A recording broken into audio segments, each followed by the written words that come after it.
فرمایا میں ضرور تمہیں آزماؤں گا، میں ضرور تمہیں آزماؤں گا، خوف دے کر، جانوں مالوں پھلوں کی کمی دے کر، اور اگر تم نے صبر کیا تو میرے محبوب انہیں جنت کی اور میری رحمت کی خوشخبری سنا دیجئے۔ اگر کوئی نیک بیمار پڑ جائے تو اس کی اللہ آزمائش فرما رہا ہوتا ہے، اس کی اللہ آزمائش کرتا ہے، اللہ تبارک و تعالیٰ اس پر فضل فرماتا ہے، اس کی آزمائش کرتا ہے۔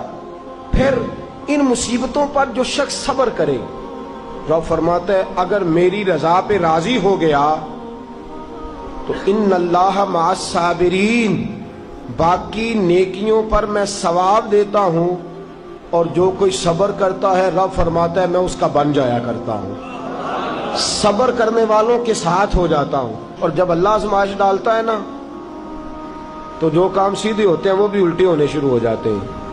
جب خدا کی طرف سے وَلَنَبْلُوَنَّكُمْ بِشَيْءٍ مِّنَ الْخَوْفِ وَالْجُوعِ وَنَقْصٍ مِّنَ الْأَمْوَالِ وَالْأَنفُسِ وَالثَّمَرَاتِ، جب اللہ کی طرف سے آزمائش آتی ہے، جب انسان پر اللہ کی طرف سے کوئی چیز نازل ہوتی ہے، آپ سونے کو ہاتھ رکھتے ہیں تو مٹی ہو جاتی ہے، آپ کسی طرف بھی، بہت سے دوست آ کے کہتے ہیں جی قدم آگے اٹھاتا ہوں جاتا پیچھے ہے، کیا کروں؟ تو میں اکثر عرض کرتا ہوں کہ تھوڑے دن قدم اٹھانا ہی چھوڑ دیں۔ کیا کریں؟ بیٹھ کے اللہ اللہ کریں، صبر کریں، دعا کریں۔ کچھ وقت انسان پر ایسا ہوتا ہے، تلک الایام نداولها بین الناس، جو اللہ نے انسان کے دن بدل کے رکھنے ہوتے ہیں، کچھ وقت ایسا ہو، پھر ایک وقت آتا ہے کہ وہی انسان مٹی میں ہاتھ رکھتا ہے تو اللہ اسے سونا بنا دیتا ہے۔ رب آزمائش کرتا ہے، رب آزماتا ہے۔ جو لوگ مصیبتوں پر صبر کرتے ہیں، جو لوگ مصیبتوں پر صبر کرتے ہیں، سید عالم نور مجسم شفیع معظم صلی اللہ تعالی علیہ وسلم نے فرمایا، رب فرماتا ہے ایک بندہ اللہ کی بارگاہ میں کھڑا ہوا، قیامت کا دن ہے، فرشتے نامہ اعمال کھولنے لگے۔ اللہ نے فرمایا فرشتوں تمہیں پتہ ہے میں نے اسے دنیا میں بڑے دکھ دیے تھے، اس پر بڑی آزمائشیں آئی تھیں، اس نے زندگی بڑی تکلیف میں گزاری تھی، تمہیں خبر ہے؟ یا اللہ ہم جانتے ہیں، بڑا صابر ہے، بڑا صابر ہے، اس نے صبر کے ساتھ وقت گزارا، صبر کے ساتھ اپنے اوقات کو طے کیا۔ رب فرماتا ہے جو اتنا صبر کرے میں اس کا نامہ اعمال ٹٹولوں، اس کا نامہ اعمال کھولتے ہوئے مجھے شرم آ رہی ہے، سارا کچھ لپیٹ دو اور بغیر حساب کتاب اسے جنت میں داخل کر دو۔ یہ صبر کرنے والا ہے، یہ صبر کرنے والا ہے۔ بڑی خوبصورت حدیث، بڑی، بخاری شریف میں موجود ہے۔ بخاری شریف کی یہ حدیث ایسی ہے جسے میں جب بھی پڑھتا ہوں میں چوم لیتا ہوں۔ حدیث کیا ہے؟ رسول کریم صلی اللہ تعالی علیہ وسلم نے فرمایا، رب فرماتا ہے ایک بندہ ہے، اس کو میں نے آنکھیں نہیں دی، اس کو میں نے آنکھیں نہیں دی، اندھا ہے، پیدائشی اندھا ہے یا بعد میں کسی وجہ سے ہو گیا، اس کے پاس آنکھیں نہیں، لیکن اس نے زندگی بھر صبر کیا، اس نے زندگی بھر صبر کیا، صبح قیامت وہ کھڑا ہوا تو رب کریم نے فرشتوں سے فرمایا، فرشتوں اس کو میں نے آنکھیں نہیں دی، بیچارہ نہ بیٹی دیکھ سکا نہ بیٹا، نہ باپ دیکھ سکا نہ ماں، یہ کوئی دنیا کا نظارہ نہیں کر سکا، تم بتاؤ اس کا اجر کیا ہے؟ فرشتے کہتے ہیں مولا جنت کا اعلیٰ درجہ دے دے، اللہ اسے بے حساب بخش دے۔ رب فرماتے اس نے ساری زندگی بغیر آنکھوں کے صبر کیا ہے، اسے صرف جنت نہیں ملے گی بلکہ آج اسے اس کا رب اپنا دیدار بھی کرائے گا۔ فرمایا قیامت میں لوگ جنت کے نظارے کریں گے اور یہ اللہ کا دیدار کرے گا، اس کو رب کریم کے جلوے دکھائے جائیں گے، اس لیے کہ یہ صابر رہا۔ اور میرے اعلیٰ حضرت فاضل بریلوی رحمۃ اللہ علیہ فرماتے ہیں جو صابر ہوتا ہے نا، توجہ ہے آپ کی، میری بات کی سمجھ آ رہی ہے؟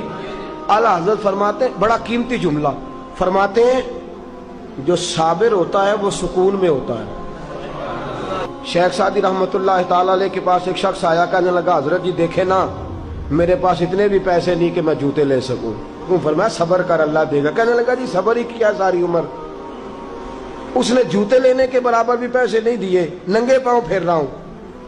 شیخ سعدی رحمۃ اللہ تعالی علیہ نے اس کا بازو تھاما، ایک گھر میں لے گئے، دروازے پہ دستک دی، گھر کا مالک باہر آیا، اس نے دونوں طرف بیساکھیاں پکڑی ہوئی ہیں، ٹانگیں تو ہیں پر پیر ہی کوئی نہیں۔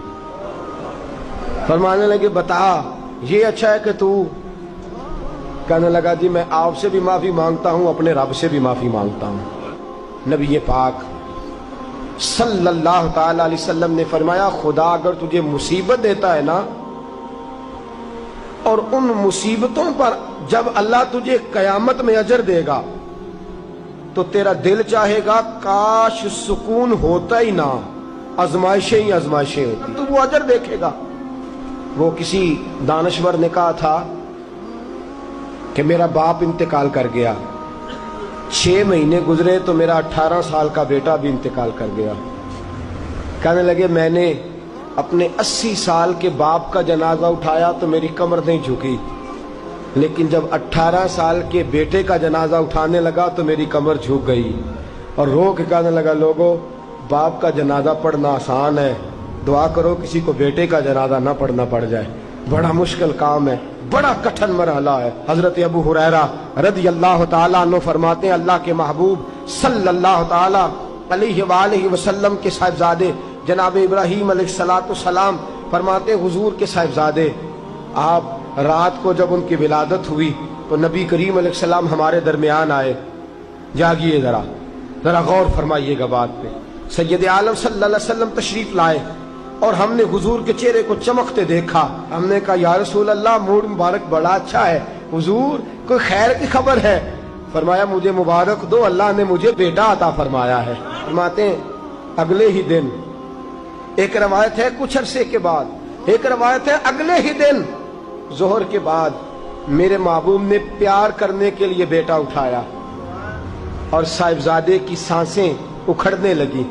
رسول پاک کے صاحبزادے نبی پاک کے مقدس ہاتھوں میں سانسیں اکھڑ رہی ہیں، حضور کے دستے مبارک میں صاحبزادے نے وصال کر دیا۔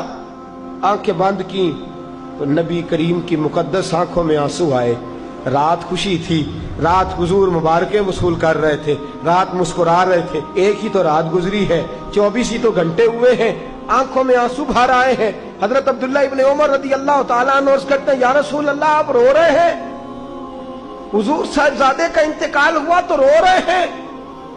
نبی رحمت صلی اللہ تعالی علیہ وسلم نے فرمایا عبداللہ دل میرا غمزدہ ہے، آنکھوں میں آنسو ہیں، پر میں اپنی زبان سے وہی جملے کہوں گا جس سے میرا اللہ راضی ہوگا، میں کوئی بے صبری والی بات نہیں کروں گا۔ اور یاد رکھیے مصیبتیں اللہ کے پیاروں پر آتی ہیں۔ 500 سال فرعون نے دعویٰ خدائی کیا ہے معاذ اللہ، 300 سال فرعون کا حال یہ تھا کہ ننگے پاؤں کانٹوں پہ چلتا تھا اور اس کے پیر میں کانٹا بھی نہیں چبھتا۔